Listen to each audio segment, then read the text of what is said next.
She didn't expect a miracle, just a room to clean and a reason to try again. Laila clutched the strap of her borrowed backpack as the shuttle rolled up the marble driveway of the Grand Marcelle Hotel. Her shoes didn't quite fit.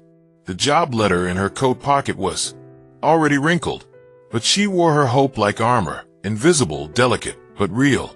Immigrant, trainee, temporary. That's what her badge would say. Not her name, not her story.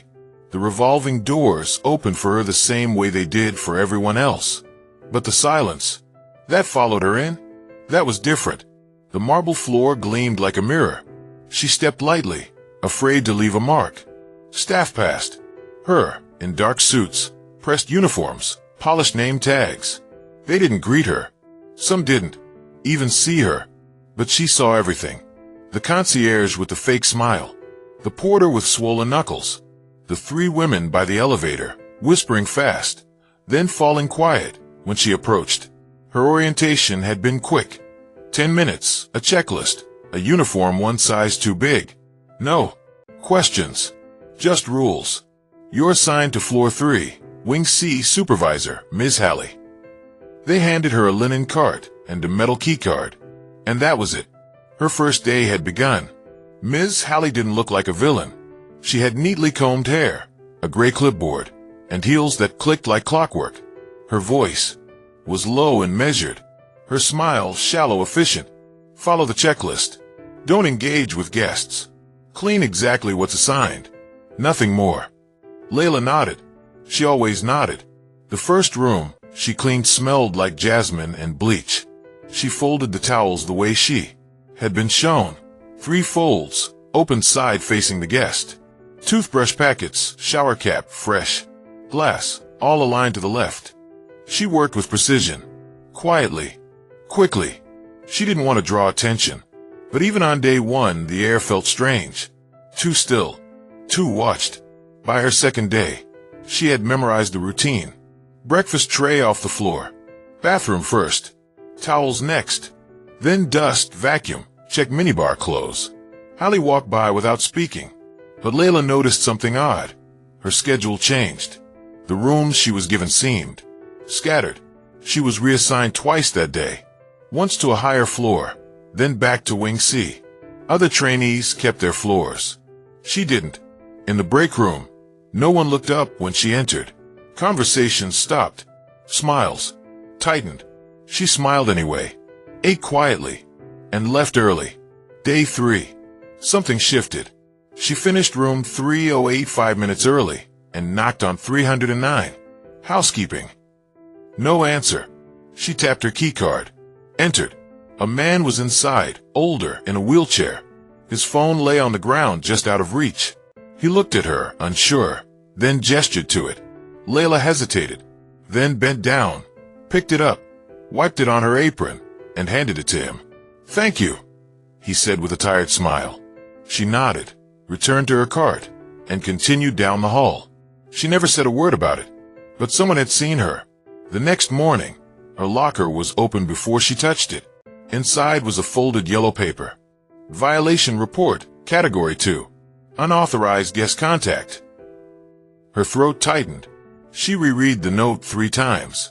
There was no room for interpretation, no explanation, just her name, a violation, and Hallie's neat signature at the bottom. She held the paper in her hands for a long time. It crinkled between her fingers as the hallway buzzed with the sound of shift change. No one said anything to her. No one even glanced her way. Later that day, her name disappeared from the assignment board. Instead, a printed notice read, "Training, Conference Room B, 3 p.m. When she arrived, the lights were off. A single screen glowed at the front of the room. A video was playing. Low volume, cold voice. Compliance ensures consistency. Hospitality begins with silence. Protect the brand by following protocol." No one else was there. No instructor.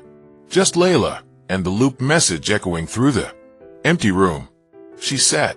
She listened. She didn't know what else to do. The next morning, she was back on floor 3, but something felt different. Her name was now last on the roster. Her room numbers were out of sequence. She had been given a cart with worn-down wheels and a key card that glitched every third door. She cleaned anyway. She always did. In the break room, she overheard two staff whispering. "That's the one," Hallie flagged. "New girl, right? From somewhere. Won't last long." The dishwasher, a young man with headphones, offered her a nod. It was the first human connection she'd received in 4 days. She nodded back. That's when she saw him. A man in a black coat, no uniform, standing quietly by the fire door. Clipboard in hand. Pen never moving. Just watching. She had seen supervisors, yes, but none like him. He wasn't looking at rooms, or carts, or floors. He was looking at people, and he was looking at her. There are two kinds of silence in a hotel. One is expected, comfortable, lined with thick carpet and the hum of ceiling lights. The other is heavier, tighter.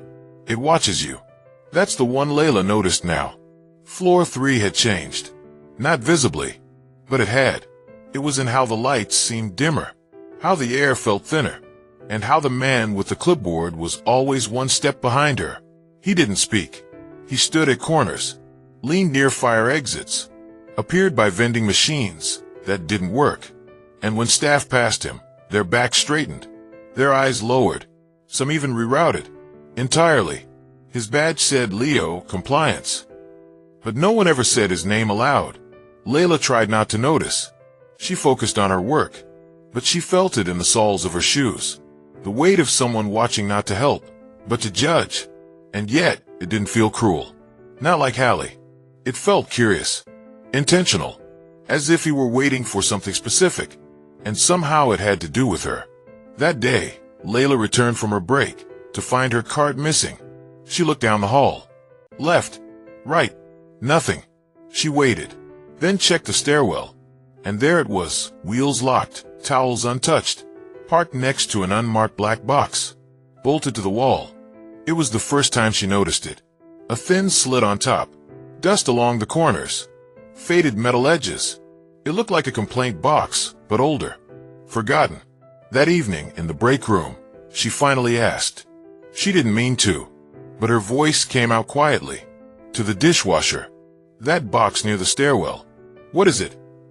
He glanced up, chewing slowly, headphones around his neck. Then he said, used to be where we sent problems, before the system got updated. Updated how? He hesitated, then answered, now it's just there to look like we have a voice. She returned to it later that night. No one else was in the corridor. The cleaning cart stood beside it like a silent witness.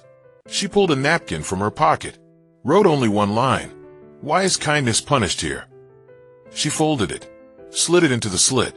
It barely made a sound as it dropped, but Laila's chest ached as if something heavier had been released. The next morning, the box was sealed. Not locked, not repaired. Sealed. Caution tape wrapped diagonally across it. A printed label taped above.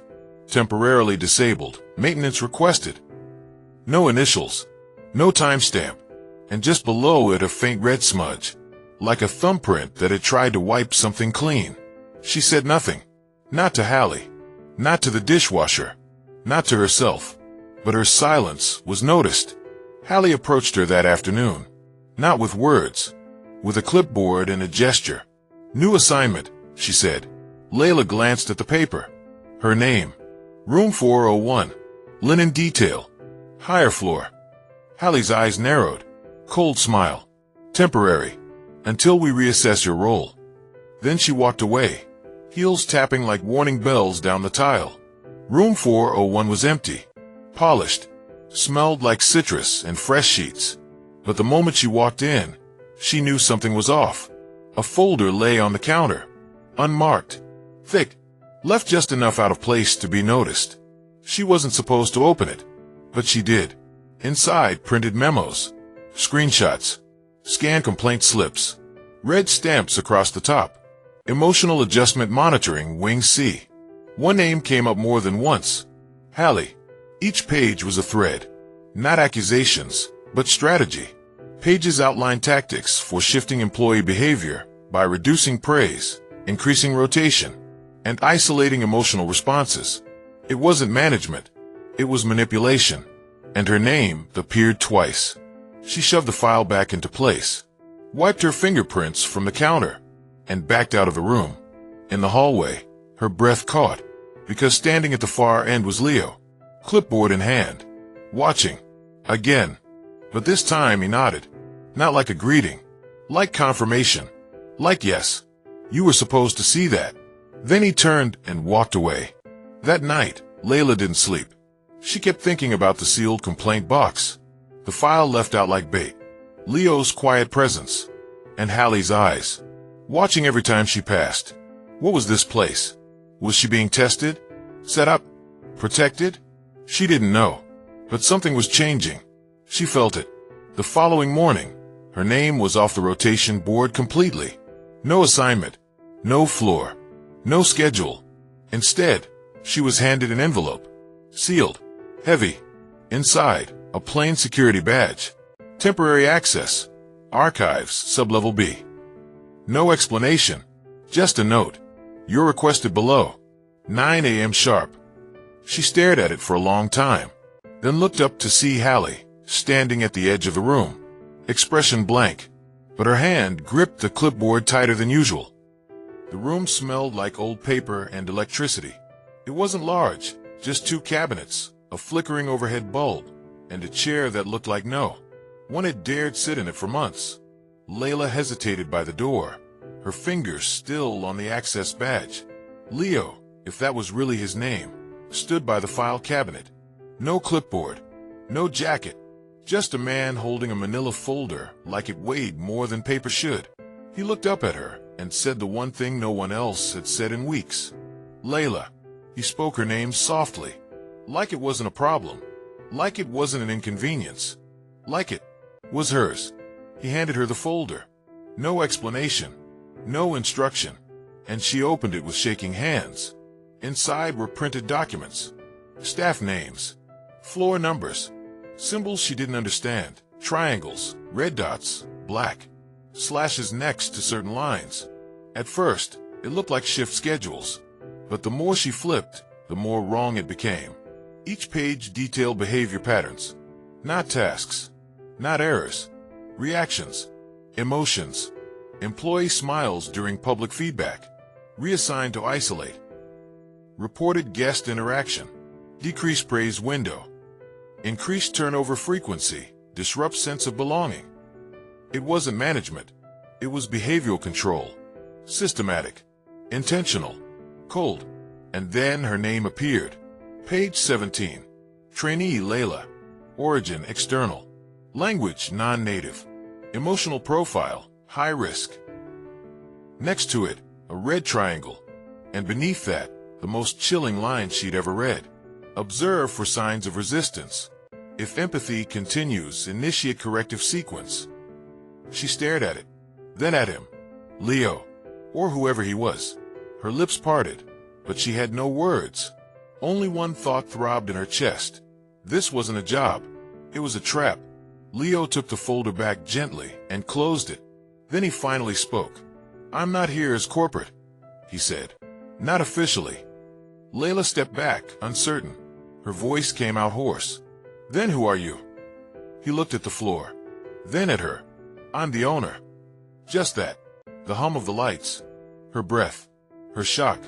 The man with the clipboard, the one everyone avoided, the one who never smiled, owned the entire hotel. She blinked. Why are you down here? Leo, or Victor, as he now admitted, exhaled. Because no one tells the truth from the top floor. He walked past her and gestured for her to follow. She did slowly. They moved through another door, into a back corridor lined with wire shelves and broken signage. As they walked, he spoke. A few weeks ago, I started getting anonymous complaints. Not through HR, not even digital. Handwritten. He looked over his shoulder. One of them said, "They erase you in silence." They stopped at a steel door. He opened it with a key that looked too old to match the badge system. Inside, dim lighting, a projector, and a laptop hooked to an external drive. Victor turned it on. "It took me weeks to find it," he said. They buried it under a false training folder. He clicked. A video began to play. It was footage from the hallway, not surveillance feed, but a hidden camera. Laila saw herself, helping the man in the wheelchair, bending down, smiling. Hallie walking by in the background, stopping, pulling out her phone. The screen froze. Victor turned to her. She filmed you, edited the angle, reported it as breach of guest security. He clicked again. Another video. The training room. That cold screen. The looping corporate mantra. But in the corner, a hidden speaker. Invisible to the eye. Audible if you knew what to listen for. Victor played the raw audio. Kindness creates disruption. Stability requires order. Obedience ensures growth. It wasn't just boring. It was indoctrination. Laila felt sick. She had thought she was just being left out, being ignored. But no, she had been targeted, labeled a risk, punished for doing what her mother always taught her was right. Help when someone needs it, even if no one's watching. Victor sat down and looked tired, not just in body and spirit. I built this hotel to be different, he said, to give people dignity. He looked at her. But when you grow, people get good at hiding behind the rules. They design systems that look fair, but they're not. He stood again, walked to a nearby shelf, pulled out another folder thicker. He opened it and pointed to a page. This is what she planned next, he said. Phase 2, Emotional Reassignment Protocol. Employees deemed emotionally high risk will be rotated across departments to reduce trust building, praise to be withheld, rewards randomized to decrease pattern association. Result, emotional exhaustion, quieter workforce, higher output. Laila's voice cracked. This is happening to others too. He nodded. Over 50 staff across 4 departments. Most don't know. They just think they're not good enough.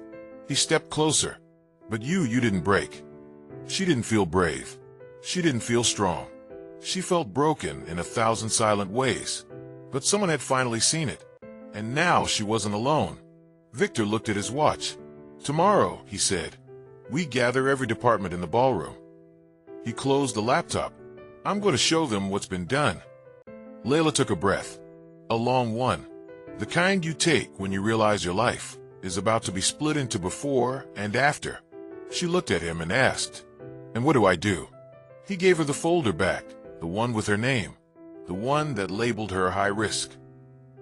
Victor said, you stand beside me, and you don't look away. The ballroom had never been used like this before. No chandeliers glowed overhead. No polished wine glasses clinked. No music echoed off the marble. Just folding chairs, a projector, and silence. The kind of silence that tightens your chest before anything even happens. Laila stood near the back, uniform pressed, hands at her sides. Her name badge sat in her pocket, not on her chest. Today it wasn't needed. She wasn't here as a trainee anymore. She was here as evidence. Staff filed in slowly. Maintenance, kitchen crew, housekeeping, reception, even overnight, security. They looked confused, nervous, some even annoyed. No one had told them why they were gathered. The memo just said, mandatory meeting, 9 a.m. sharp. And at 9:02, the door shut. Victor walked onto the platform. No suit, no badge, just the man who had once been Leo, clipboard in hand, watching from the corners. Now he faced them fully. He didn't start with introductions. He started with the truth. This won't take long. And I'm not here to scold anyone. I'm here to show you what was happening under all our noses. He clicked a remote. The projector hummed. The first video played, grainy hallway footage. Laila helping the elderly guest retrieve his phone. No audio, just visuals. Slow, clear, undeniable. Then a freeze frame. A second figure in the background, Hallie, phone in hand, eyes locked on Laila. A murmur rippled through the crowd. Victor let the silence hang before he spoke again. What you just saw was reported as a security breach, not an act of kindness. Click. A second video. Hallie in the back office, uploading footage to a folder labeled Behavioral Observation Category 2. Click. A scanned warning slip issued the next morning. Laila's name. her so-called violation. Victor stepped forward, voice lower now. This wasn't a one-time mistake. It was part of a larger pattern, a system designed to punish, empathy, and reward silence. He lifted a file, the same one Laila had read. This is called the Emotional Adjustment Protocol, created by your supervisor, Hallie Jean Curtis, implemented across 4 floors. It tracked which staff smiled too much, helped guests without being told, formed friendships too quickly. And those staff, they were reassigned, silently, repeatedly. A gasp near the front. A woman from reception raised her hand without thinking. I was rotated 6 times in 3 months. Victor nodded. Another man, from security, stood up slowly. My friend in maintenance said he stopped getting shifts the day after giving a kid water. Murmurs turned into reactions. Hallie wasn't in the room, but her shadow was everywhere. Victor raised his hand. We found falsified warning slips, sealed complaint boxes, even training sessions, programmed to demoralize rather than instruct. A third video, a dim room, a looping tape. Obedience ensures consistency. Trust breaks systems. It was undeniable now. This wasn't random. It was real. And then Victor said the line that shifted the entire room. If any of you have ever felt invisible here, it was by design. If you ever helped someone and were punished after you weren't wrong. He turned slightly and gestured. Laila stepped forward. No fanfare, no speech, just presence. He continued. This is Laila, the person who helped expose the blueprint. She didn't shout. She didn't fight. She simply didn't break. And because of her, this ends today. For a moment, no one moved. Then the dishwasher, the same one who once slipped Laila a message, began clapping. Soft, nervous. But it grew. Then another. Then all. Laila stood still, eyes glinting with tears she refused to let fall. This wasn't pride. It was release. Victor raised his voice once more. Hallie has been suspended, effective immediately. A full investigation has begun, and the files you saw today will be made public, internally and legally. He stepped back from the mic. If you've ever submitted a complaint that disappeared, come to me. I'll read every single one. Then he left the stage. Laila didn't follow him right away. She stood at the edge of the platform, looking at the people who, days ago, couldn't even make eye contact with her. Now they looked up, with gratitude, with regret, with understanding. Later, she returned to the linen room. Her cart was there, same as always. Her locker open, but this time, no yellow slip. Just her folded name badge. And a note. Stay who you are. That's your real strength. VD. She smiled. Just a little. Then pinned the badge back to her chest. This time, not as a trainee, but as someone who had been seen and remembered. Laila had thought the worst was over. The ballroom reveal. Hallie's exposure. The applause. She had survived what so many never even dared name. But survival, it seemed, was only the beginning. Because just 2 days later, someone new appeared. She didn't wear a housekeeper's uniform, or a concierge's smile. She wore a black suit with a single silver pin. Her badge read, Internal Audit Division, Tier 4. Beneath that, in small print, Phase 3 Review in Progress. She introduced herself simply as Mira Caldwell. And unlike Hallie, she didn't pretend to smile. Victor, the CEO, hadn't expected her. She's here from corporate HQ, he told Laila, behind closed doors. Apparently someone escalated my internal investigation. Laila furrowed her brow. Is that a bad thing? He didn't answer, just looked at the file Mira had brought with her. In the days that followed, things got complicated. Some staff welcomed the audit. Others feared it. Mira didn't speak much, but she asked questions, precise, piercing ones. She pulled security tapes, read handwritten logs, requested interviews with staff who hadn't even been present during Hallie's reign. She wasn't here just to clean up. She was here to trace the roots. Then she asked for Laila. The request came in a sealed envelope slipped under her locker door. Private session, 6 p.m. Archive room. Confidential. Laila felt her pulse quicken. Not out of fear, but out of something deeper. A need for closure? Or was it something more dangerous? That evening, she entered the archive room once again, the same room where Leo had handed her the first folder. Only now it was colder, emptier, more official. Mira sat at the table, reading a report. She didn't look up right away. Then softly, "Sit, please." Laila obeyed. Mira slid a folder across the table. "Do you know what this is?" Laila opened it. Pages and pages of emotional tracking records, surveillance timestamps, behavioral flagging across multiple properties, not just Grand Marcelle. Every page was stamped with a project title she hadn't seen before. ECP, Emotional Compliance Program. And next to it, status, active, global. Laila looked up, confused. This wasn't just Hallie. Myra's expression remained flat. Hallie was a node, a volunteer, someone who executed policy and went a bit off script. She leaned forward, but the system she used was developed by corporate, trialed across 11 locations. You just happened to notice.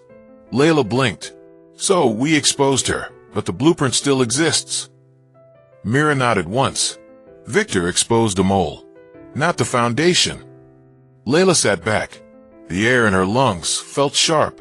It had never been about just one hallway, one woman, one warning slip. It was the entire building. Mira stood up and walked to the projector shelf.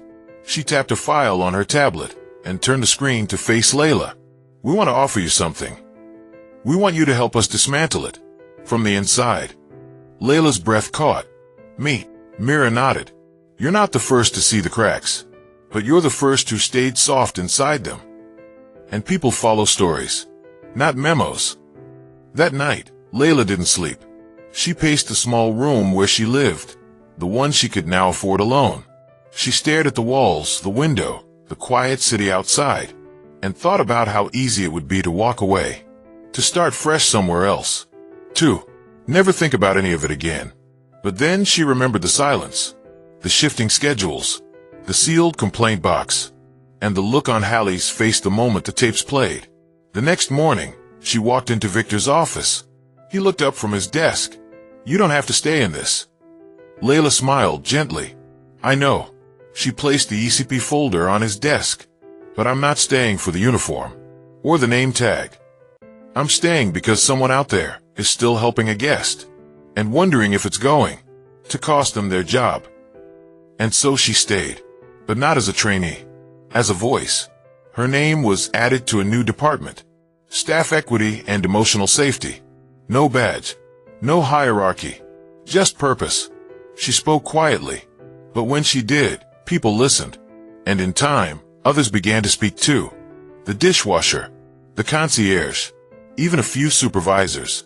One by one, the silence began to crack. They never screamed at her. They never raised a hand. But they moved her, rotated her, silenced her with protocol. That's how toxic systems often work.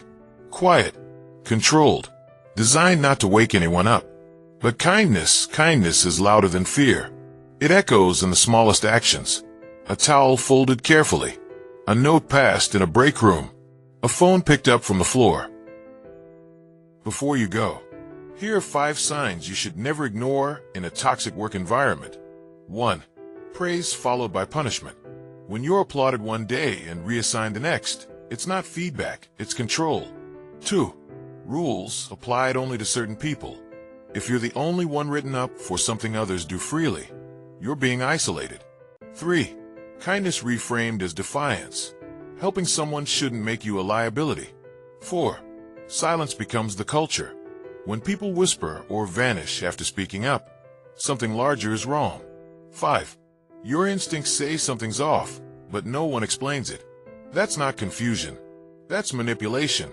Protect the kind. Speak for the silent. Share this story. Subscribe to True Tales of Disguise for more cinematic stories based on reality.